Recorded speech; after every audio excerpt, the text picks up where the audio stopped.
சாந்தி. எல்லாரும் குஷி குஷியா இருக்கிறீங்களா சிஸ்டர்ஸ்? ஓம் சாந்தி பிரதர், சிஸ்டர். குஷி குஷியா இருக்கிறோம். ஓகே. இன்னைக்கு நம்ம வந்து 2/2/1970 முரளியுடைய 3வது பார்ட் பார்க்குறோம். ஸோ இன்னைக்கு முடிஞ்சிடும். இது சின்ன முரளி தான் இது. ஸோ குறிப்பாக நேத்து வந்து பாபா ஆத்ம உணர்வுல இருந்து உங்க உடம்பே மறைஞ்சிடும்னாரு. அது சிந்தனையும் பண்ணதுனால நல்லாவே ஞாபகம் இருந்துச்சு. அதை வச்சு ஜெனரல் வீடியோவும் போட்டாச்சு. அப்ளை பண்றது. அதான் பாபா சொல்றாரு. அத வந்து திரும்ப திரும்ப நீங்க மற்றவர்களுக்கு சொல்லும்போது தான் தாரணை ஆகும். தாரணை போதை பிரதர். இதோட நமக்கு இனிமே வர காலகட்டத்துக்கு மிகப்பெரிய பாதுகாப்பு இது மட்டும்தான். எல்லாருக்குமே பொண்ணு, பையன், குழந்தை, அப்பா யாருக்கெல்லாம் புரியுதோ இத மட்டும் தாரணை பண்ணிட்டாங்கனாலே போதும். சேஃப்டி. கண்டிப்பா. அடுத்தது ஹேண்டலா இருக்கு சொன்னேன். ஹேண்ட் வலது கரங்கள் நீங்க ஹெட் கிடையாது. ஹெட் ஆக முயற்சி பண்ணாதீங்க. அது வரணும்னா தானா வரும். அவ்வளவுதான். சரி. பாபா சொல்றாங்க, சேவையில் வெற்றி காணணும்னா 2 விஷயத்துல நீங்க கவனம் செலுத்தணும். நீங்க எல்லாத்துலயுமே சகயோகிகள். சோ எல்லா விதத்திலும் பாபாவுக்கு நம்ம உதவியாளராக தான் இருக்கிறோம்.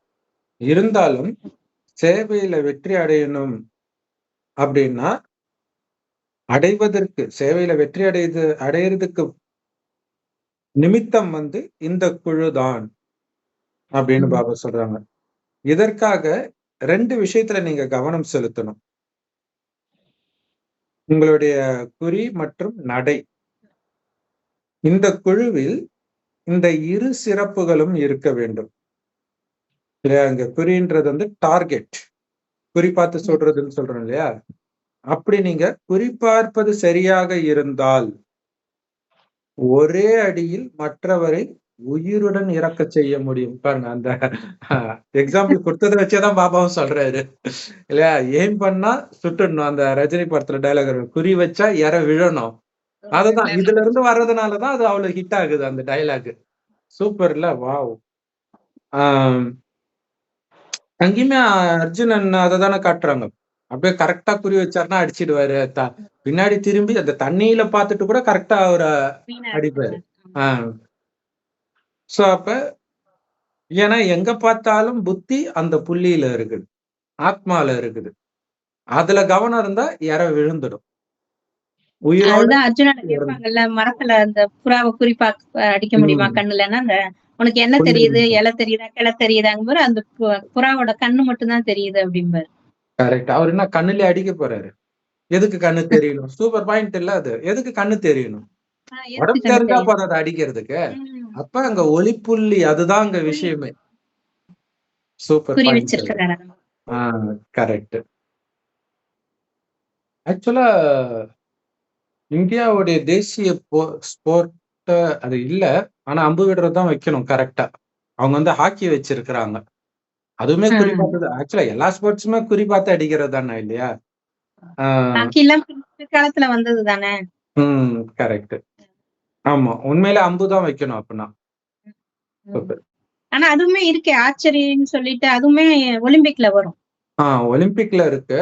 பட் ஆனா நேஷனல் ஸ்போர்ட்டா நமக்கு இல்ல, தேசிய விளையாட்டாக இல்லைன்னு நினைக்கிறேன். ஒரு சிறந்த குறிப்பார்த்து சுடுபவர் ஒரே தோட்டாவினால் குறியை சரியாக வீழ்த்த முடியும். ஆனால் இதை அறியாதவர் பலமுறை சுட வேண்டியிருக்கும். அங்க குறி வைக்கிறது தான் மெயின் இல்லையா? குறி வச்சுட்டா அது கரெக்டா போயிடும். சூப்பர் இல்லையா? அதனாலதான் ராமர் தானே சொல்லுவாங்க, அந்த அம்பரத்துணில இருந்து எப்ப எடுத்தாருன்னு தெரியாது, அதுக்குள்ள இலக்க அடையுதுன்னு. அப்ப அங்க குறி வைக்கிறது தான் விஷயமே.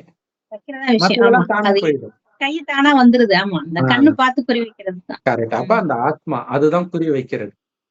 அந்த ஆத்மா கிட்ட அம்பு செலுத்திட்டு இருக்கிறேன்ற அந்த உணர்வுல கொடுக்கணும். அதுதான் முக்கியமான விஷயம். ஆனால் இதை அறியாதவர் பலமுறை சுட வேண்டி இருக்கும். உங்களுடைய ஸ்திதியும் உங்களுடைய நடையும் சரிவர இருந்தால் நீங்கள் செய்ய வேண்டிய சேவையும் வெற்றி பெறும்.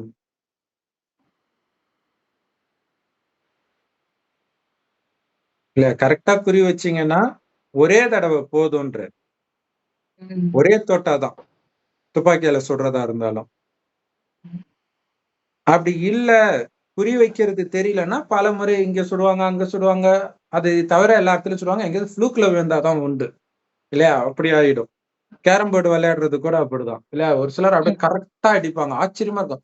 ரிவர்ஸ்ல அடிக்கிறதே கரெக்டா அடிப்பாங்க. இதுல 4 அடி சுத்திட்டு எல்லாம் வந்தெல்லாம் கரெக்டா அடிப்பாங்க. அவங்க அந்த அளவுக்கு கரெக்டா பண்றாங்க. அப்படி இல்லைன்னா பல முறை ஏதோ குத்து மதிப்பா சுட்டுட்டு இருக்க வேண்டியதுதான்.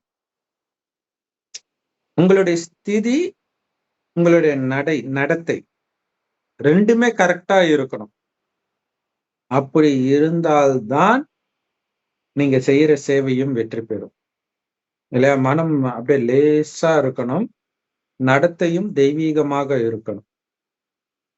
ஆனால் சில நேரங்களில் நடை குறைந்து விடுகிறது, நடத்தை அதுல கவனம் இல்லாம போயிடுது. சில நேரங்களில் சேவையில் கவனம் குறைகிறது. அப்படி இருக்கக்கூடாது. 2ம் சரிவர இருக்க வேண்டும்.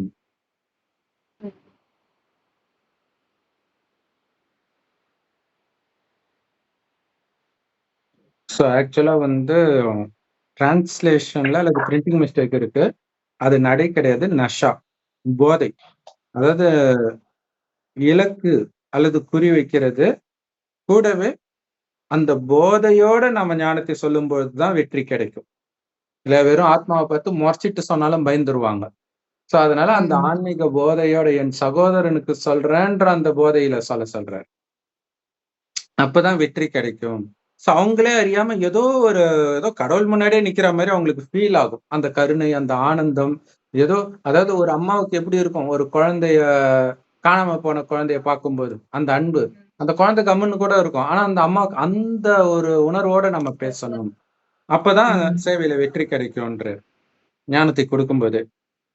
ஆனா சில நேரத்துல இந்த போதை குறைஞ்சிடுது. இதுதான் முக்கியமான விஷயம். ரொம்ப நேரம் சொல்லும் போதும் போதை குறைஞ்சிடும்.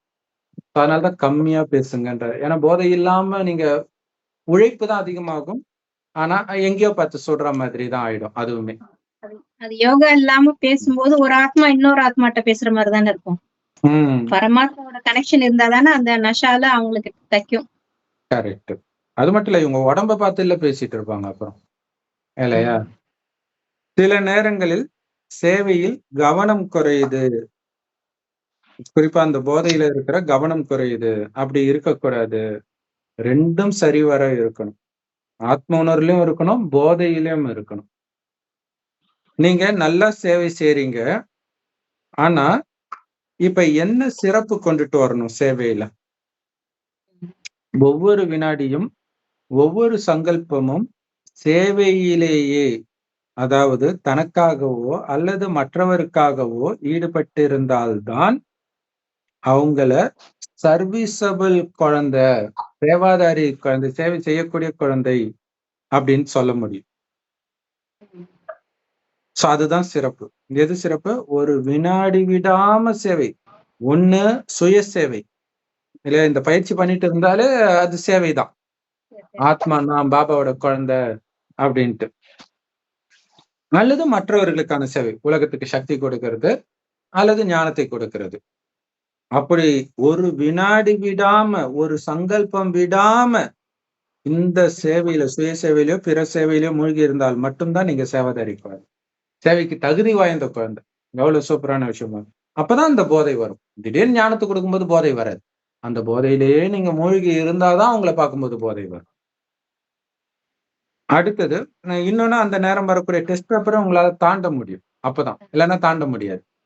ஏடகூடமா டார்ச்சர் பண்ற மாதிரி கேள்வி கேட்கறான்னு வச்சுங்களா, நம்ம புத்திசாலித்தனத்தை காட்ட ஆரம்பிப்போம். அங்க அகங்காரம் வந்துடும். அப்ப பார்ப்பாரு, நீங்க இப்படி பேசுறேன்ட்டு போயிடுவோம். நம்ம ஞானம் கொடுக்க போய் நமக்கு ஞானத்தை சொல்லிட்டு போயிடுவோம். அவ்வளவுதான். ஜாக்கிரதையா இருக்கணும். எல்லாருமே கேக்குற கேள்வி இதுதான். நீங்க ஃபர்ஸ்ட் கரெக்டா இருக்கீங்களாங்கறத விட்டு எப்படி வேணாலும் கேட்பாங்க. பட் அவங்க கான்செப்ட் பண்றது அதுதான்.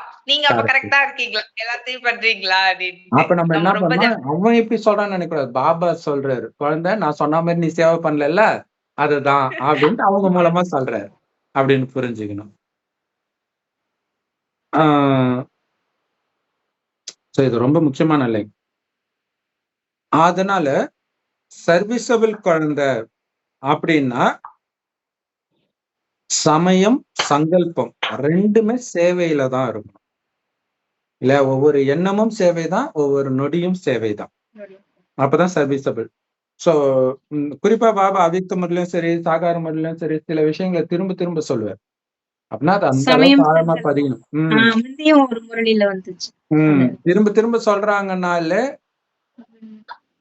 அது எவ்வளவு முக்கியமானது அப்படின்னு உணரணும் அப்படின்ட்டு சொல்றாரு. சோ நம்ம அலட்சியமா அதை விட்டா கூட ஏன் பாபா மறுபடியும் சொல்றாரு, அப்ப அதுல ஏதோ இருக்குது அப்படின்னு பார்க்கலாம். ஏன்னா இது செய்கை தானே, இஷாரா தானே, குழந்தை கவனிக்கல. அர்ஜுனனை பார்த்து அந்த துரியோதனனோட சண்டை போடும்போது கிருஷ்ணரு அர்ஜுனன் இல்ல பீமனை துரியோதனோட கடைசியில சண்டை போடும்போது பீமா பீமான்ட்டு இப்படி தொடையை தட்டி தட்டி காட்டுவார். அவன் கவனிக்க மாட்டான், மறுபடியும் பீமா பீமா அப்படின்ட்டு. அப்ப அந்த கவனத்தை ஈர்க்கிறார், இதுல கவனம் கொடு அப்படின்ட்டு. சோ கட்டளைக்கு கீழ்ப்படுகிறவங்க அப்படின்னா பாபா சொல்ற ஒவ்வொரு கட்டளைப்படி நடக்கிறவங்கன்னு அர்த்தம். இல்ல மற்றவர்கள் அந்த மரியாதை கொடுக்கறது, நான் சொல்றதை நீ செய் அவ்வளவுதான், இங்க கால்ல விழுறது அப்படி கிடையாது, இங்க சொல்றதை செய்யணும், அதுதான் கட்டளை கீழ்ப்படிந்தவங்க. அதனால முக்கியமான கட்டளையே நிரந்தரமா நினைவுல இருக்கணும்ன்றதுதான். ஃபர்ஸ்ட் லாஸ்ட் லெசன் இதுதான், நிரந்தர நினைவு. இதுலதான் பாபா இன்னைக்கு முதல்ல சொன்ன அந்த டார்ச் ப்ரொஜெக்டரு, உடம்பு மறையிறது எல்லாமே, அந்த நான் கையின்னு உணர்றது, இது எல்லாமே அப்பதான் ஞாபகம் இருக்கும். நினைவு நினைவு நினைவு நிரந்தரம், அதுதான் முக்கியம். நிரந்தரமாக நினைவில் இருக்குது. தலைவர் நிரந்தரம்னு ஒரு பாட்டு கூட வருது இல்லையா? அப்ப நான் எஜமானன்றது நிரந்தரமா ஞாபகம் இருக்கும். நம்ம தான் தலைவன் இந்த கர்மேந்திரங்களுக்கு, மனம் புத்திக்கு. இந்த கட்டளைப்படி நடக்கல அப்படின்னா என்னன்னு சொல்றது? சோ இங்க கட்டளைக்கு கீழ்ப்படிதான் என்ன அர்த்தம்? நிரந்தர நினைவு தான், வேற ஒண்ணும் கிடையாது. நமக்கு நாமளே நன்மை செஞ்சுக்கிறத தான் அவர் சொல்றாரு. இதுதான் முக்கியமான கட்டளை, இதையே நீ ஃபாலோ பண்ணலன்னா என்னன்னு சொல்றதுன்ற. இந்த கட்டளைய எந்த அளவுக்கு நீங்க நடைமுறைப்படுத்துறீங்களோ அந்த அளவுக்கு பிரத்யக்ஷமா பலன், வெளிப்படையாவே பலன் தெரியும், உங்களுக்கு கிடைக்கும் அப்படின்னு சொல்றாரு. சோ நினைவு அந்த வன்மனாபாவில தான் இருக்குது. அவ்யக்தமாகியும் பாபா அதோடைய முக்கியத்துவத்தை சொல்றாரு பாருங்க இல்லையா? இதுலதான் எல்லாமே இருக்குது. புருஷார்த்தம் செய்து வரும்போது நீங்க சம்பூர்ண ஸ்திதி அடையிறதுக்கு இடையூறாக என்ன தடை வருது முயற்சி செய்யறது? குறிப்பா அந்த பர்ஃபெக்டான மனநிலை, சம்பூர்ண ஸ்திதி இல்ல, பர்ஃபெக்டான மனநிலை, அந்த நாராயணனுடைய மனநிலை அப்படியே வரணும். ஆனா அது வர்றதை விடாம எது தடுக்குது? முக்கியமா இந்த வீண் எண்ணங்கள்ன்ற இதுதான் தடுக்குது. இப்ப வீண் எண்ணமே வரக்கூடாதுன்னா அந்த புள்ளியிலேயே கவனம் இருக்கணும். பரமாத்மாவுடைய நினைவுல இருக்க அது ஞாபகம் இருக்கும். எதுக்காக நான் என்ன அனுப்பிச்சிருக்கிறார் பாபா, அது ஞாபகம் இருந்துகிட்டே இருக்கும். அப்ப வீண் எண்ணங்கள் வராது. மைண்ட் ஃப்ரீயா விட்டாதான் வீண் எண்ணங்கள் வரும். அதான் முதல் பாடம், முக்கியமான பாடத்தையே நீ பண்ணலன்னா என்ன சொல்றதுன்னு கேட்கிற. அதனாலதான் சம்பூர்ண நிலை அடைய முடியல, வீண் எண்ணம் வந்துடுது. இதுல இருந்து எப்படி தப்பிக்கிறது? சூப்பரா சொல்றாரு. மனசாலையும் ரெஸ்ட் எடுக்க கூடாது, உடம்பாலையும் ரெஸ்ட் எடுக்க கூடாது இல்லையா? ஓய்வுதான் சாத்தானின் கல்லறைன்னு சொல்லுவாங்க. ரெஸ்டே எடுக்கூடாது. இப்ப சமீபமா கூட இது ஏதோ சாக்கார முறையில கூட வந்துச்சு இல்லையா? ஓய்வு, அது ஹிந்தியில வந்தது சூப்பரா. ஓய்வு ஆறாம்னு சொல்லுவாங்க ஹிந்தியில. ஆறாம் ஹராம் அப்படின்னு ஹராம்னாரு. சூப்பர் இல்ல? அப்ப ஹிந்தியில இருக்கும்போது அது ஈஸியா ஞாபகம் வருது பாருங்க. ஓய்வு எடுப்பது முஸ்லிம்கள் தான் இதை பயன்படுத்துவாங்க, ஹராம் ஹலால்ன்னுவாங்க. ஹிந்தி வார்த்தையை அவங்க பயன்படுத்துறாங்க. சோ அது தடுக்கப்பட்டது. ஓய்வு நமக்கு தடுக்கப்பட்டது. மைண்டுக்கு ஓய்வு கொடுத்துட்டாலே, அதாவது பாவ நினைவு இல்லாததான் அந்த ஓய்வு கொடுத்துட்டாலே நீங்க பாவம் செய்றீங்கன்ற. மனம் உடல் மூலம் ரெஸ்ட் எடுக்கவே கூடாது. அப்ப என்ன ஆகும்? ரெஸ்டே எடுக்கலன்னா எதுவுமே வேஸ்ட் ஆகாதுன்ற. செம சூப்பர் இது. ரெஸ்ட் எடுக்கலன்னா வேஸ்ட் ஆகாது. 2வது, உங்களை எப்பவுமே கெஸ்டா உணருங்கள். Rest, waste, guest. அது ஈஸியா ஞாபகம் வச்சுக்கிற மாதிரி எப்படி எடுத்துட்டு வர்றாரு பாருங்க. குழந்தைங்களுக்காக யோசிச்சு சொல்றாரு. ஆக்சுவலா ஷிஹான் ஹுசைனி இப்ப இறந்தாரு இல்லையா கராத்தே வீரரு, அவருக்குமே இந்த சிறப்பு தன்மை இருக்குது. அதை ஞாபகம் வச்சுக்கணும்னா ஈஸியா நமக்கு ஒரே லட்சியம் தான். என்ன தெரியுமா அந்த லட்சியம்? ஓம். ஓம்னா என்னமோ சொன்னாரு, ஒன்லி மெடல்னு நினைக்கிறேன். Olympic medal, sorry Olympic medal. Olympic medal வாங்குறது. அப்ப அந்த ஓம் ஓம்ன்றதான இந்து மதத்துல ரொம்ப முக்கியமானது. அப்ப ஒலிம்பிக் மெடல். இனிமே நிறைய அவரையே வந்து அவரு ஹூ அப்படின்னு தான் எல்லாரும் கூப்பிடுறாங்க. அவர் கூப்பிட வைக்கிறார். ஹூ, ஹியூமனிட்டி அன்லிமிட்டடா, மனிதத்தின் உச்சம், எல்லையற்றது. நம்ம சொல்ல வேண்டிய பாஷை அன்லிமிட்டட். முன்னால முடியாதது எதுவும் கிடையாது. அத சுருக்கி சுருக்கி சூப்பரா வச்சிருக்காரு. அவரு டைரி போட சொல்றாரு. வருஷம் ஃபுல்லா நீ காலைல ஏஞ்சி நைட் வரைக்கும் என்ன பண்ண எழுது.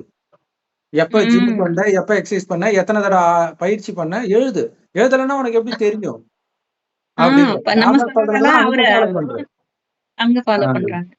கரெக்ட். அதே மாதிரி பாபாவும் நமக்கு ஹிந்திலயும் அதே மாதிரி வார்த்தைகளை வச்சு விளையாடுவாரு. இப்ப இங்கிலீஷ்ல விளையாடுறாரு.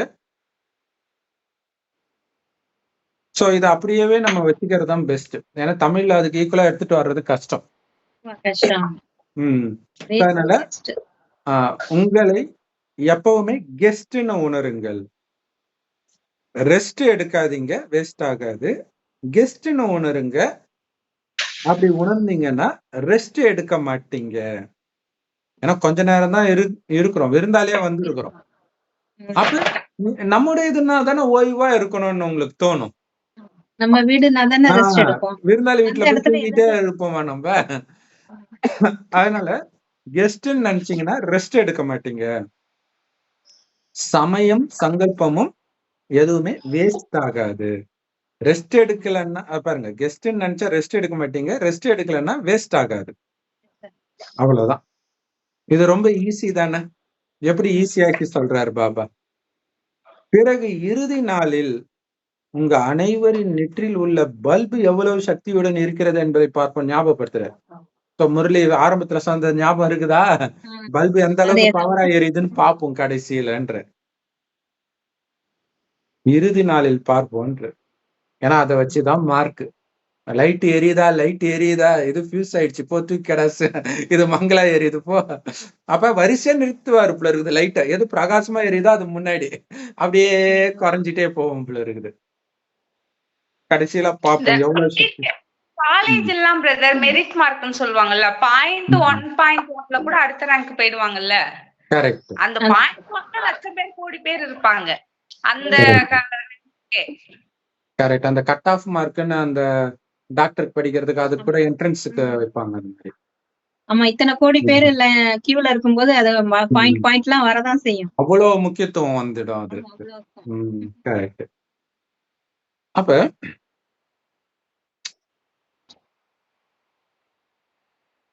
சக்தியுடன் நீங்க இருந்தீங்கன்னா மாயை இந்த சக்திக்கு முன்னாடி வர்றதுக்கு தைரியமே இருக்காது. நீங்க பலகீனமா இருந்தாதான் அது வரும். இப்ப திருடனே நீங்க பலசாலியா இருந்தா அவங்க பக்கத்துல வரமாட்டான். பலகீனமாக இருக்கும்போதுதான் வருவோம். ஒரு 4-5 ஃபேமிலி ஒன்னா ஒரு இடத்துக்கு போகுதுன்னா அவங்க கிட்ட யாரு பிரச்சனை பண்ண முடியும்? தனியா லவ்வர்ஸ் போகும்போதுதான் மாட்டிக்கிறாங்க. தனியான இடத்துக்கு போகும்போது அடிச்சு புடிச்சு வீடியோ எடுத்து என்னென்னமோ பண்ணிடுறாங்க. சோ அதே மாதிரிதான் இங்க ஆத்ம சக்திசாலியா எப்ப இருக்கும்? பாபாவோட இணைஞ்சே இருந்தா இருக்கும். அதுதான் இங்க முக்கியமான விஷயம். அப்ப மாயாவுக்கு தைரியம் இருக்காது உங்க முன்னாடி வர்றதுக்கு. மாயா கூட சண்டை எல்லாம் போட பிடிக்கலன்னா சக்திசாலியா இருங்க, வராது. அதையும் பாபா சொல்றாரு, லைட் எரிஞ்சதுன்னா திருடம் வரமாட்டான், இருட்டா இருந்தா தானே திருடம் வருவான் அப்படின்னு ஒரு முறையில சொல்லியிருக்கிறார். அப்ப ஆத்ம ஜோதி எப்பவுமே பிரகாசமா இருக்கட்டும். பரமாத்மா ஜோதி எக்ஸ்ட்ரா லைட்டும் போட்டு வைங்க. அவரு தானே ஹெட்லைட் இல்லையா? இந்த சக்தி மிகுதியாக இருந்தால் யாருமே உங்களை எதிர்கொள்ள முடியாது. எந்த டெஸ்ட் பேப்பரும் வராது. நீங்க டக்குன்னு கண்டுபிடிச்சு, ஆஹா மாயா இந்த ரூபத்துல வருதா அப்படின்னு அலர்ட் ஆயிடுவீங்க. ஒண்ணுமே பண்ண முடியாது. நீங்க எப்ப அந்த மயக்க நிலையில இருக்கிறீங்களோ அப்பதான் மாயா வந்து உங்களை அடிச்சிட்டு போயிடும். ஆஹ் இந்த மாதிரி சக்தியுடன் நீங்க விளங்கணும். நீங்க சர்வீசபிள் ஆகிட்டீங்க. ஆனா இப்ப சக்தி மிக்கவர்களாகவும் ஆகணும். சர்வீசபிள் ஆயிட்டீங்க, பவர்ஃபுல் ஆகணும் இல்லையா? அப்ப அந்த நினைவு வந்து பக்காவா இருக்கணும்.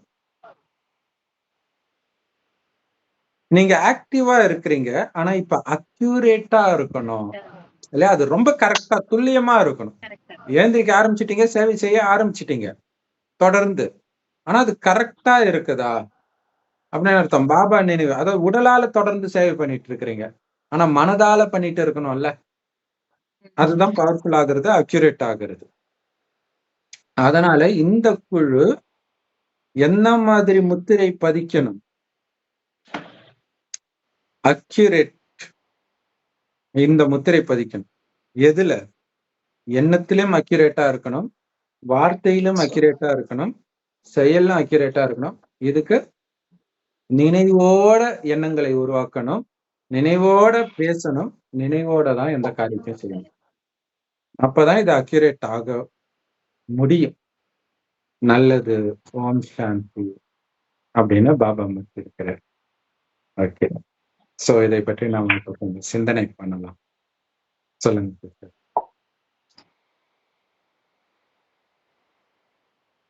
இன்னைக்கு பாபா மெயினா என்ன சொல்லியிருந்தாரு? 2 விஷயத்துல கவனம் செலுத்த சொன்னாரு. அம்பு விடுறது இல்லையா? இலக்கு, டார்கெட். அடுத்தது குறி போதை. மற்றும் நடை. நஷா. போதை. ஆன்மீக போதை. இது 2ம் இருக்கணும். இலக்கு, ஆத்மாவை பார்த்து பேசணும். ஆன்மீக, என் சகோதரன் கிட்ட பேசுக்க 5000 வருஷமா தூங்கிட்டு இருந்த சகோதரனை நான் எழுப்பிட்டு இருக்கிறேன்ற அந்த போதையில. அது எந்த அளவுக்கு ஆழமா இருக்குது. டேய் நான் இப்பதான்டா படுத்தேன், ஏந்துடுறேன், என்ன ஏன்டா டிஸ்டர்ப் பண்ண. அப்படித்தானே புதுசா வர ஆத்மா கிட்ட சொன்னா அதானே சொல்லும். சரி, குழந்தை இப்பதான் தூங்க ஆரம்பிச்சிருக்குது அப்படின்னு நம்ம புரிஞ்சுக்க வேண்டியதுதான். அப்ப ஆன்மீக போதையில வந்து இன்னொன்னு கூட நம்ம சொல்லலாம் பிரதர். என்னன்னா, இப்ப நம்ம ஒருத்தவங்களுக்கு நேரடியா பார்த்து சேவை பண்றோம், அவங்களுக்கு ஞானம் கொடுக்குறோம் அப்படின்னா, நம்ம வந்து கடவுளோட குழந்தை இல்லையா? சோ அந்த போதை முதல்ல ஃபர்ஸ்ட் இருக்கணும் நமக்கு. ஏன்னா அந்த கடவுளோட குழந்தை நானு என்னோட சகோதர ஆத்மாவுக்கு நான் கொடுத்துட்டு இருக்கிறேன். அதாவது கோடிக்கணக்கான பேர் அந்த கடவுளை தேடிட்டு இருக்கிறாங்க. அந்த கடவுளோட குழந்தை நானு, நாராயணன் ஆத்மா நானு. அந்த போதையில சொல்லும் போதுதான் நமக்கு வந்து அவங்க எந்த கொஸ்டின் கேட்டாலும் நமக்கு அந்த பயமே வராது. எப்படி கொஸ்டின் கேட்டாலும் நம்மளால பதில் சொல்றதுக்கு ஒரு தைரியம் இருக்கும் முதல்ல நமக்கு. அந்த ஆன்மீக போதையும் நமக்கு கிட்ட இருக்கணும் முதல்ல. முக்கியமா வந்து சொல்ல போனோம் அப்படின்னா, இந்த போதை கண்டிப்பா இருக்கும். அதாவது கடவுளோட குழந்தை அப்படிங்கிற போதை ரொம்பவே இருக்கணும் நமக்கு. அது அடிக்கடி அனுபவம் செஞ்சுக்கிட்டே இருக்கணும் நம்ம சும்மா இருக்கிற டைம்ல எல்லாம் வந்து. அப்பதான் அந்த ஆன்மீக போதை வரும் நமக்கு. ஏன்னா வந்து இப்ப ஒரு முதல்வரோட பையன் இருக்கிறான் அப்படின்னா அவருக்கு எவ்வளவு போதை இருக்கும். ரோட்ல நடந்து போறாரு, ஏதோ ஒரு சேவைக்காக போறாரு, அதாவது ஒரு ஏதோ ஒரு நிவாரணத்துக்காக அவர் போறாருன்னு வச்சுக்கோங்களேன். ஏதோ அரிசி மூட்டையை கொடுக்குறாரு அப்படின்னாலும் கூட அவருக்கு அந்த போதை இருக்கும். நான் முதல்வரோட பையன் அப்படிங்கிற போதையில அந்த அரிசி மூட்டையை எடுத்து கொடுப்பாரு. அதேதான் இப்ப பாபாவுடைய சேவையை நம்ம வந்து மத்தவங்களுக்கு கொடுக்குறோம் அப்படின்னா, நான் கடவுளோட குழந்தைங்கிற போதை இருக்கும்போது அந்த நஷா அதிகமா இருக்கும். அப்ப அந்த ஃபேஸ்ல எப்பவுமே அந்த சிரிப்பு இருக்கும், பயம் இருக்காது, அந்த சக்திசாலியா நம்ம இருப்போம். ஏன்னா கடவுளோட குழந்தைன்னு சொல்லும் போதே நமக்கு அந்த சக்தி வந்துரும் நமக்கு. அந்த போதையில சொல்லும்போது இன்னும் சூப்பராவே இருக்குங்க பிரதர். Super, correct. ஏன்னா அந்த போதை இருக்கும்போதுதான் நான் என்ன பண்ணிட்டு இருக்கிறேன், எப்படி பண்ணணும் அப்படின்ற போதை இருக்கும்போதுதான் சில சமயம் நம்மள ட்ரிகர் பண்ணுவாங்க. அந்த பேசும்போது, அந்த சேவை பண்ணும்போது பலவிதமான அனுபவம் ஆகும் இல்லையா? ஆனா அந்த நேரம் நம்ம அந்த பாபா மடியை விட்டு கீழே இறங்கிடக்கூடாது. ஏன்னா அவங்க ட்ரிகர் பண்றது ஒரே அர்த்தம், நீ வாடா, தைரியம் இருந்தா கீழே இறங்கி வாடா, கீழே இறங்கி வாடா. பாபா சொல்ல இறங்காத குழந்தை. கிருஷ்ணர் சொல்லுவாருல்ல, அர்ஜுனனை கூப்பிடுவான் அவன்.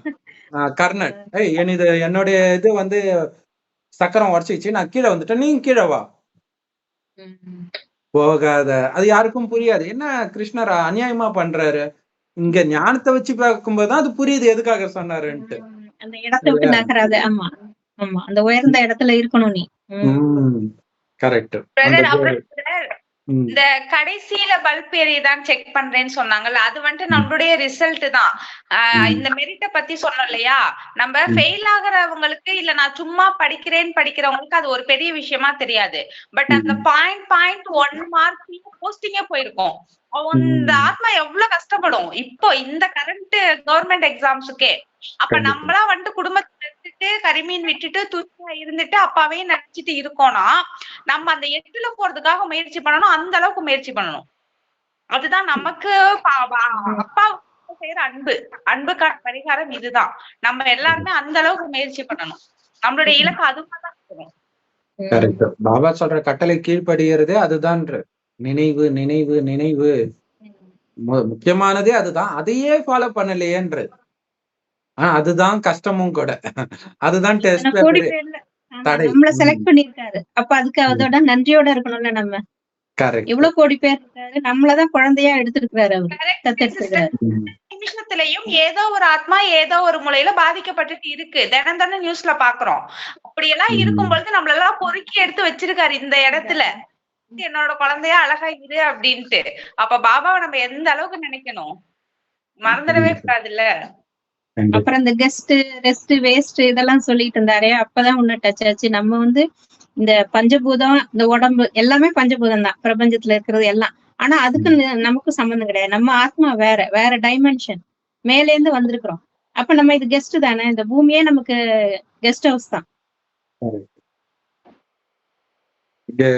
விருந்தாளின்னு புரிஞ்சுக்கிட்டாலே நம்ம அந்த இல்ல, இப்ப ஒருத்தங்க கெஸ்டுக்கு வீட்டுக்கு போயிட்டீங்கன்னா, அங்க ஒருத்தங்க இருக்கிறாங்கன்னா அவங்கள நம்ம கணவர் நம்ம மனைவி நான் நினைப்போம் இல்லையா? அப்படி புரிஞ்சுக்க சொல்றாரு. இந்த வீட்டுல அந்த உணர்வுல நீங்க பேசுறீங்களா செக் பண்ண சொல்றாரு. இல்ல உங்க கணவன் உங்க மனைவின்ற உணர்வுல பேசுறீங்களா, உங்க குழந்தைன்ற உணர்வுல பேசுறீங்களா? அப்ப தானா மரியாதை கொடுப்போம்ல ஒருத்தர் வீட்டுல நம்ம கெஸ்டா இருக்கிறோம் அப்படின்னா. அதுதான் விடுபட்ட உணர்வோட இருக்கிறது. வீடு தானே பிரதர், அதுதான் நம்மளுடைய வீடு. ஆத்மா தான் நம்ம எப்பவுமே இருக்கணும். நம்ம வீடு அங்க இருக்கு, போகணும் எப்படா போவோம் அப்படி இருக்கணும். அப்பா வந்து நம்மள கூட்டிட்டு போவாரு, அவ்வளவுதான். இந்த உடம்பே அப்படித்தானே நினைக்க சொல்றாரு. இந்த உடம்பு உங்களது கிடையாது, கடனா கொடுத்துருக்கீங்க, எப்ப கேட்டாலும் கொடுத்துட்டு வரணும். இப்ப வந்து கடன் கேட்டு அதெல்லாம் கொடுக்க முடியாது, போ உன் இஷ்டத்துக்கு என்ன வேணாலும் பாத்துக்கோ அப்படின்ற மாதிரிதான். பாபா கூப்பிடும்போது ஐயோ கூப்பிடுறியன்னா இதான் அர்த்தம். நான் கடனா தானடா கொடுத்தேன், நீ திருப்பி இல்ல கொடுக்கணும். அது ரொம்ப சூப்பரான பாபா பயன்படுத்துற ஒரு வார்த்தைக்கு பின்னாடியும் அவ்வளவு அர்த்தம் இருக்குது. இது வந்து இப்ப இதோடைய நினைவு பாருங்க, பைபிள்ல குரான்ல எல்லாத்துலயுமே இயேசு வந்து ஒரு விபச்சாரிய கல்லால் அடிக்கிறாங்க, எல்லாம் இட்டுட்டு வராங்க விபச்சாரியா, இயேசு இருக்கிறாரு.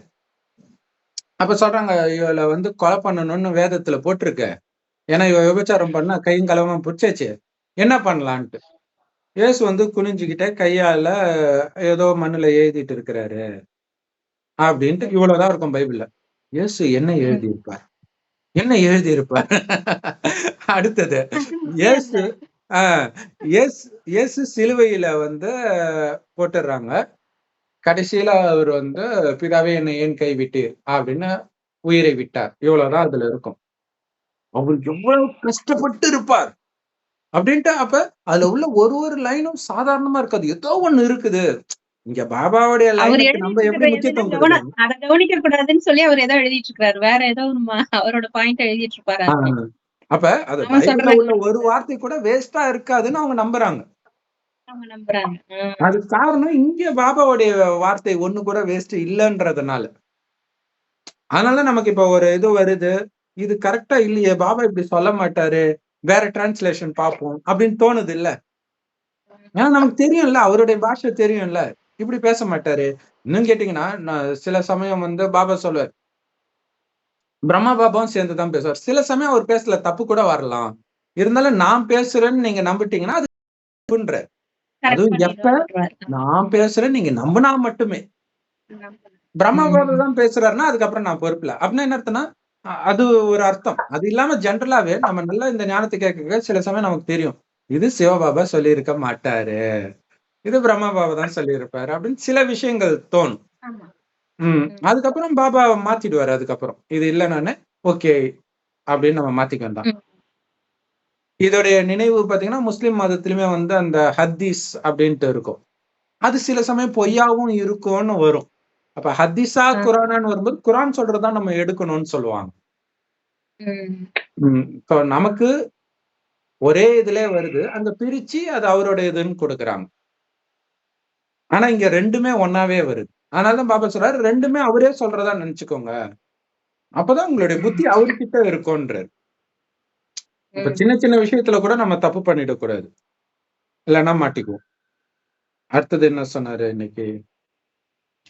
ஒரு வினாடி விடாம ஒரு சங்கல்பம் விடாம சேவையிலே இருங்க, அப்பதான் நீங்க சேவாதாரி குழந்தைன்ற. ஒரு விஷயம் கூட பாபா சொல்லிருப்பாங்க, மாயா வரக்கூடாது அப்படின்னா ஃபுல் அண்ட் ஃபுல் வந்து சேவையில இருக்கணும்.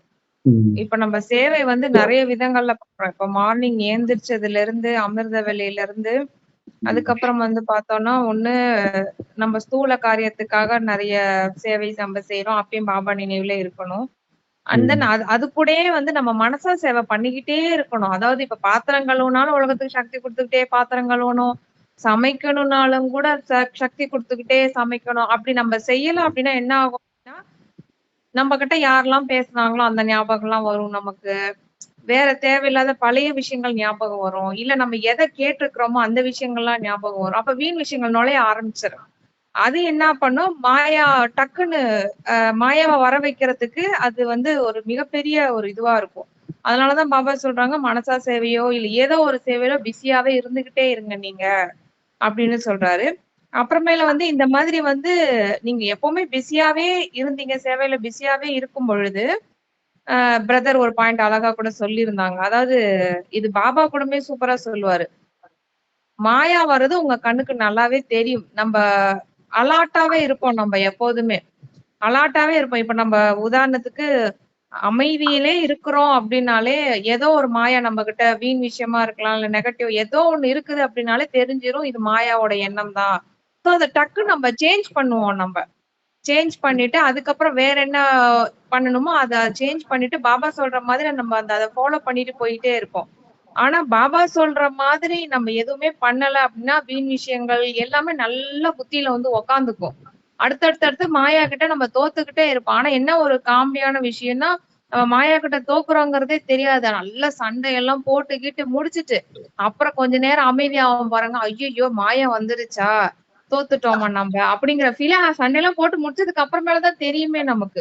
அவ்வளவு டைம் வேஸ்ட் ஆயிருக்கும். வேஸ்ட் ஆயிடுச்சு. அப்புறமேல வந்து எதுக்கு மாயா கிட்ட நம்ம போய் சண்டை போட்டுக்கிட்டு இருக்கணும்.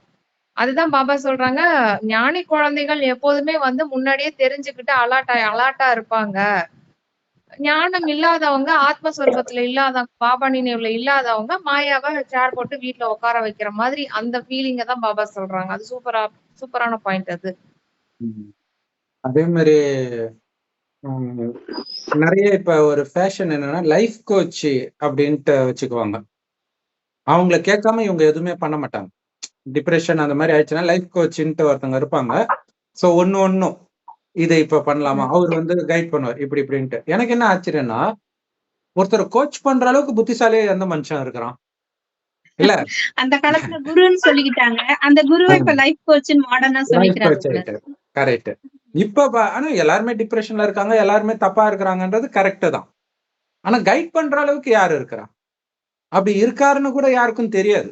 ஆனா நமக்கு தெரிஞ்சு நாமளா செய்யும் போதுதான் மாட்டிக்கிறோம். அதனாலதான் உங்க புத்தியை பயன்படுத்தாதீங்க, ஒவ்வொரு அடியிலும் என்கிட்ட கேளுங்க, இதை இப்படி பண்ணலாமா, இதை பண்ணலாமா. அப்ப இதை கேட்கறதே அவர் கூட வச்சுக்கிறதுக்கான ஒரு யுக்தியாவும் ஆயிடுது.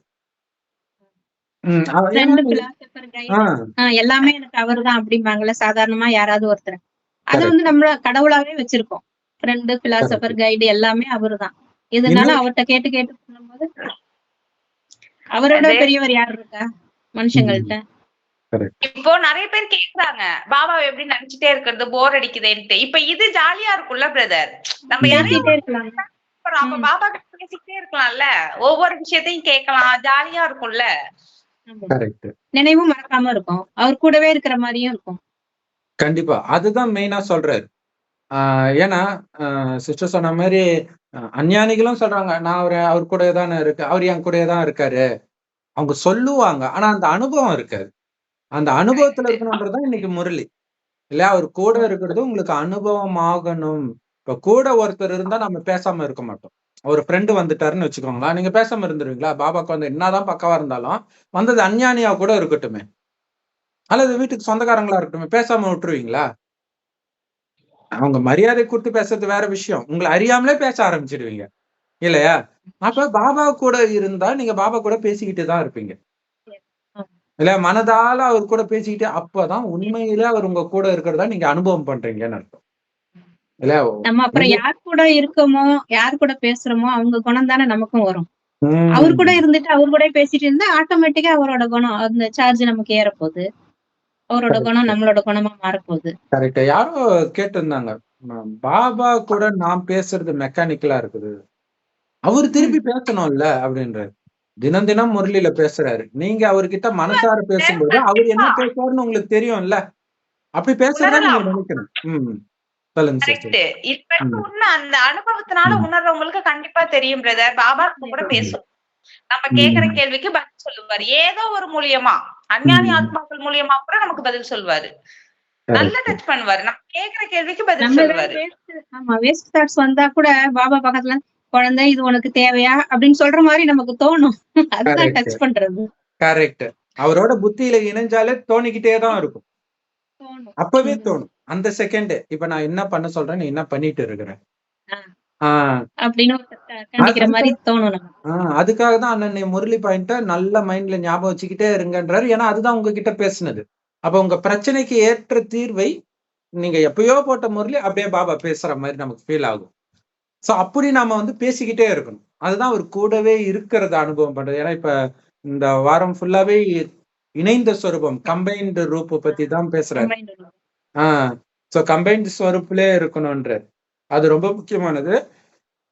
அப்படி இருந்தால்தான் லைட் சக்திசாலியா இருக்கும், மாயா கிட்ட வராது. இவங்க 2 பேரும் ஒன்னா இருக்கிறாங்கப்பா, சர்வசக்திவானே கூட இருக்காப்பா, நம்ம ஒண்ணும் பண்ண முடியாதுப்பா, நீ எவ்வளவு நேரம் தான் கூட இருப்ப, நானும் பாக்குறேன், வராமலா போயிடுவேன் அப்படின்ட்டு தடிய வச்சுட்டு ரெடியா இருக்கும், வந்தவனே டங்குன்னு போட்டுரும், வராம அங்கேயே இருக்கணும். அதுதான் டேலண்ட். அதுதான் அவருடைய மடி அல்லது இதய சிம்மாசனத்தை விட்டு இறங்கவே இறங்காதீங்கன்ற அது சூப்பரான மெசேஜ். இறங்காத அர்ஜுனா அப்படின்னு சொல்றது, அப்படி பாபா நமக்கு சொல்றது மைண்ட்ல ஓடிக்கிட்டே இருக்கணும். சூப்பர். பிரதர், பாபா வந்துட்டு இனிமையான குழந்தைகளேன்னு சொல்றவங்க அவர் எல்லாத்துக்கும் சொல்றாருன்னு நினைச்சுக்கிற ஒண்ணு அலட்சியம் வரும் பிரதர். அப்ப நம்ம என்ன பண்ணோம்னா, எனக்காக பாபா சொல்றாரு, இன்னைக்கு நான் எப்படி நடந்துக்கணும்னு பாபா எனக்காக சொல்றாருன்னு அந்த நினைவு வச்சுட்டு படிக்கும்போது பாபா நம்ம கிட்ட பேசுறத நம்மளால ஃபீல் பண்ண முடியும். கண்டிப்பா. ஒரு மேடையில ஒரு தலைவர் பேசுறதுக்கும் அதே தலைவர் உங்களை தனியா கூப்பிட்டு பேசுறதுக்கும் எதை ஞாபகம் வச்சிருப்பீங்க? சாகர வரைக்கும் உங்ககிட்ட சொன்னதான் ஞாபகம் வச்சிருப்பீங்க. அதனாலதான் பாபா ஒவ்வொரு தடவையும் நான் உங்ககிட்ட பர்சனலா பேசுறதா நினைங்க, தாதி கிட்ட பேசுறேன் இவங்க கிட்ட பேசுறேன்னு நினைக்காதீங்க, உங்க பேரை சொல்லி உங்களுக்கு எதிர உட்கார்ந்து அதனாலதான் பாபா சொல்ற உங்க முன்னாடி உட்கார்ந்து சொல்லி கொடுத்துட்டு இருக்கிறேன்னு. அங்க அமரக்கதை இருக்கிறது யார் தெரியுதா அப்படிலாம் கேட்பாரு இல்லையா, அதுதான் நமக்கு மறந்துடக்கூடாது அப்படின்னு. கரெக்ட். அமரக்கதை வந்து பார்வதிக்கு வந்து சங்கர் எதிர உட்கார்ந்து அந்த மனதின் மூலமாக சொல்ற மாதிரிதான் பக்தியிலே இருக்கும். அப்ப இங்க எதிர உட்கார்ந்துட்டு இருக்கிறாருன்றதுதான் முக்கியம். அதுதான் இந்த ஞானத்தின் சாரமே. அவர் கூட அந்த இது நீ இப்ப நாம வந்து எந்த அளவுக்கு இதை பிராக்டிஸ் பண்றோமோ அந்த அளவுக்கு தான் கடைசியில உலக அழிவுல எங்க மாட்டினாலும் உங்களுக்கு தனிமை ஃபீல் ஆகாது. ஏன்னா இன்னைக்கு முறையில சொல்லியிருக்காரு பாருங்க, பிரம்மகுமார் குமாரிகள் தனிமையாக இருக்கவே கூடாது, எப்பவுமே பாபாவோட இணைஞ்சிருக்கணும். அப்ப அந்த ரஜினி பாட்டு வருமே, போனா என்ன வந்தா என்ன உறவுக்கெல்லாம் கவலைப்பட்ட ஜென்மம் நான் இல்ல, ஏன்னா கூட இருக்கிறாரு, பெஸ்ட் ஃப்ரெண்ட், கூடவே இருக்கிற ஃப்ரெண்ட், எப்பவுமே ஏமாத்தாத ஃப்ரெண்ட். ஏன்னா இன்னைக்கு உலகத்துல உள்ள உறவுகள் எல்லாமே ஏமாற்றக்கூடியது. ஆனா இவரு தான் எதையுமே எதிர்பார்க்காதவர். நம்மளால பாபாக்கு ஒரு பைசா பிரயோஜனம் கிடையாது. ஆனா அவரால நமக்கு பிரயோஜனம் தான். 5000 வருஷத்துக்கான வருமானம். இப்ப பாத்தீங்கன்னா எங்கேயோ இந்த சொத்து பிரச்சனை எழுதி கொடுங்கன்ட்டு இப்ப பிரபலமான இருட்டு கடை அல்வா திருநெல்வேலியில அந்த சொத்தை எழுதி கொடுங்கன்ட்டு சொல்றாங்கன்றாங்க. அது உண்மையா போயோ அது வேற விஷயம். ஆனா வீட்டுக்கு வீடு இது நடக்குது. இந்த மாதிரிலாம் நடக்குது. எனக்கு தெரிஞ்ச நிறைய இடத்துல நடக்குது. போய் அம்மா வீட்டுல போய் காசு வாங்கிட்டு வா, சொத்தை இப்பயே மாத்தி எழுதி வை, இப்படி எல்லாம் சொல்றாங்க. சோ இந்த மாதிரி இருக்குது இன்றைய காலத்து கணவன்கள். ஆனா இவரு கொடுக்கறத மட்டுமே செய்யறார் இல்லையா? எல்லா உறவிலும் சுகத்தை மட்டுமே நான் கொடுக்கிறேன். அப்ப எல்லா உறவிலும் இல்லையா, எனக்கு அப்பா அம்மா சரியில்லை, கணவன் சரியில்லை, மனைவி சரியில்லை, குழந்தை சரியில்லை, அப்படி சரியான கணவன், சரியான மனைவி, சரியான குழந்தை உன் எதிரியே இருக்கிறேன், நான் உனக்கு கண்ணுக்கே தெரியலையான்ற இல்ல, எதிரியே இருக்கிறான், அவர்கிட்டயே போய் கம்ப்ளைண்ட் பண்றோம் என் புருஷனே சரியில்லைன்ற. அப்ப நான் யாருமான்னு கேட்பேன் இல்லையா? இதுல பிரதர் நீங்க சொல்லும் போது ஒண்ணு ஞாபகம் வருது. என்னன்னா சிஸ்டர் கூட சொல்லியிருந்தாங்க, உங்களுக்கு சொல்ற மாதிரி நீங்க நினைச்சுக்கோங்க அப்படின்ட்டு. நம்ம ஒரு படம் கூட இருக்கும், பக்தி படம் கூட இருக்கும். அதாவது என்னன்னா ஒரு ஒரு ராதை கூடயும் ஒரு ஒரு கிருஷ்ணர் வந்து டான்ஸ் ஆடிட்டு இருக்கிற மாதிரியே இருப்பாங்க எல்லாரும். ஆமா, ஒரே நேரத்துல ஒரு ராதை ஒரு கிருஷ்ணர் தானே இருப்பாங்க. அது என்ன இத்தனை பேர், இத்தனை ராதா இருக்கிறாங்க, இத்தனை கிருஷ்ணர் இருக்கிறாங்க அப்படின்னு அந்த படத்தை பார்க்கும்போது தோணும் நமக்கு. கோபிகைகள். ஆமா, அப்ப வந்து எனக்கு என் பாபா, உனக்கு உன் பாபா வச்சுக்கோங்க, அவ்வளவு. எனக்கு என் பாபா நான் நினைச்சுக்கிறேன், உங்களுக்கு உங்க பாபாவை நீங்க நினைச்சுக்கோங்க. இதனுடைய பிரதிபலன் தான் வந்து பாத்தீங்கன்னா, பாபா வந்து உடல் இல்லாததுனால இப்ப நீங்க எந்த அளவுக்கு வந்து என்ன, நீங்க எந்த உறவுல எந்த அளவுக்கு ஆழமா அதிகமா நினைக்கிறீங்களோ அந்த அளவுக்கு சத்தியுகுல திரேதாயுகத்துல நான் உங்களுக்கு கணவனா இருப்பேன். அதாவது அந்த ரிலேஷன்ஷிப் வருவாங்க, குழந்தையா வர்றது, அதாவது ஒய்ஃபா வர்றது, அதாவது வந்து அவரால் உடல் எடுத்து வர முடியாது இல்லையா? சோ அந்த குவாலிட்டிஸ் உள்ள ஒரு மனிதன் வந்து நம்ம கூடயே டிராவல் பண்ணிக்கிட்டே இருப்பாங்க. இப்ப நம்ம எந்த அளவுக்கு பாபா கிட்ட உறவு முறை வைக்கிறோமோ அந்த அளவுக்கு அந்த மாதிரியான நபர்கள் நம்மள சுத்தி சுத்தி இருந்துகிட்டே இருப்பாங்க எப்போதுமே. அது ரிலேஷனா இருக்கலாம், இல்ல ஃப்ரெண்டா இருக்கலாம், இல்ல குழந்தையா இருக்கலாம், யாராவனா இருக்கலாம். இதுல ரொம்ப ஒரு முக்கியமான விஷயம் என்னன்னா, எல்லா உறவுலையும் பாபா நினைக்கிறது ரொம்ப முக்கியம். ஏன்னா எந்த ஒரு சின்ன உறவு நம்மள டிஸ்டர்ப் பண்ண கூட நம்மளுக்கு டார்ச்சர் ஆகுதுல்ல நமக்கு. அதனால எல்லா உறவும் நம்ம கூட இருக்கிறவரும் நல்ல உறவாவே இருக்கணும் நமக்கு. இப்போ கடைசியில கூட பாருங்களேன், யக்னத்துல ஆரம்பத்துல வந்த தாதிகள் எல்லாருமே வந்து பாத்தீங்கன்னா அவங்களோட ஃபேமிலிஸ் எல்லாமே சூப்பர் ஃபேமிலிஸா இருப்பாங்க. நல்ல பக்தி நிறைஞ்ச ஃபேமிலிஸா இருப்பாங்க. எல்லாம் கூடயே இருப்பாங்க. அதாவது பிரம்ம பாபா பக்கத்திலேயே தான் இருப்பாங்க எல்லாருமே. எல்லாம் சொந்தக்காரங்களா இருப்பாங்க, ரிலேஷன்ஷிப்பா இருப்பாங்க, அந்த மாதிரி கூடயே இருப்பாங்க. அதுக்காக வந்து நம்ம அங்க பிறக்கலன்னு நினைச்சு கவலைப்பட வேணாம். இப்ப நம்ம சேவை நிமித்தமா இப்ப நம்ம வெளியில வந்துட்டோம். சோ நம்ம துவாபர யுகம், கலியுகம், சோ அந்த மாதிரியான நம்மளுக்கு நல்ல நபர்கள், அதாவது உண்மையான நபர்கள், அதாவது பாபா எப்படியோ அந்த மாதிரியே உள்ள நபர்கள் நம்ம கிட்ட இருக்கணும் அப்படின்னா, இப்ப பாபா கிட்ட நம்ம எந்த அளவுக்கு உறவு வைக்கிறோமோ அந்த மாதிரி நபர்கள் கடைசி வரைக்கும் வருவாங்க. கலியுகத்துல கொஞ்சம் கொஞ்சம் இப்படி இருக்கத்தான் செய்யும். இல்லைன்னா நம்ம பாபாவை நினைக்க முடியாது. கொஞ்சமாவது அடி முழுகணும்ல நமக்கு. ஆமா, அதனாலதானே நம்ம தேடுறோம் கடவுளை. ஆமா, கண்டிப்பா கண்டிப்பா அதுவும் இருக்குது. அத நம்ம புரிஞ்சுக்கிட்டாலே நம்ம நிறைய பேர் வந்து கேக்குறாங்க, எனக்கு வந்து கணவன் சரியில்லை, குழந்தை சரியில்லை, அப்புறம் இந்த மாதிரிலாம் ஆயிடுச்சு, மணி ப்ராப்ளம் இருக்குது, உடம்புல ப்ராப்ளம் இருக்குது, இந்த ஒரு பிறவிக்கு தான் உங்களுக்கு இந்த ப்ராப்ளம் எல்லாம், அதுக்கப்புறம் எந்த பிறவிக்கும் வரக்கூடாதுன்னு இது மட்டும் செஞ்சிருங்க. அதாவது 63 பிறவி வந்து அதாவது துவாபர் அந்த நரகத்தின் பிறவினா 62 பிறவி வரைக்கும் சுகமா இருக்கணும் அப்படின்னா நீங்க வந்து பாபாவை நினைச்சிருங்க. இந்த கடைசி ஒரு பிறவிக்கு மட்டும் நம்ம அனுபவிச்சுக்கலாம். அது ஒண்ணு தப்பு கிடையாது. கர்ம கணக்கு முடிக்கணும்ல, அதுக்குதான் அவங்க எல்லாம் வராங்க. அவங்க எல்லாம் அந்த ஆத்மார்த்தமா அந்த ஆத்மா கிட்ட நம்ம மன்னிப்பு கேட்கணும், அப்புறம் நம்மளும் மன்னிப்பு கொடுக்கணும். அப்ப அந்த கர்ம கணக்கு கொஞ்சம் முடியும். ஒரு இதுல கூட சொல்லாராமே, இந்த ஜென்மத்துக்கு தான் நீங்க டைரக்டா கேட்டுருங்க அப்படின்னு சொல்லிட்டு. என்ன நடந்தது நமக்கு தெரியாது. அந்த 62 ஜென்மத்திலயும் யாருக்கு நம்ம என்ன பண்ணணும் தெரியாது. ஆனா இந்த ஜென்மத்துல தெரியும்ல நம்ம யாருக்கு ஏதாவது ஒரு தப்பு செஞ்சோமான்னு. அப்ப அவங்ககிட்ட டைரக்டா கேட்க முடியலன்னா கூட மானசீகமா கேட்கலாம். அந்த ஆத்மாக்கு. அப்படி செய்யும் போதும் பாவ கர்மா அழியும். ஆமா. அதனாலதான் பாபா சுபபாவனை வையுங்க, வெய்யுங்கன்னு சொல்லிட்டே இருக்கிறாரு. ஏன்னா இப்ப நம்ம என்ன வைக்கிறோமோ எல்லாமே ரிட்டர்ன் ஆயிக்கிட்டே இருக்கும் நமக்கு. ஏன்னா இப்ப சுபபாவனை வைக்கிற பழக்கம் நமக்கு இருந்துருச்சு அப்படின்னா சத்தியுகம் திரேதாயுகத்துல ஒண்ணும் ப்ராப்ளம் வராது. துவாபர யுகத்திலயும் திருப்பி ஸ்டார்ட் ஆகும் பாருங்க பந்தனம். அப்ப அந்த சுபபாவனையோட சக்தி அதிகமா இருந்துச்சுன்னா நம்ம அங்கேயும் சுபபாவனை தான் வைக்க ஆரம்பிப்போம், நமக்கு கெடுதல் பண்ணாலும் கூட.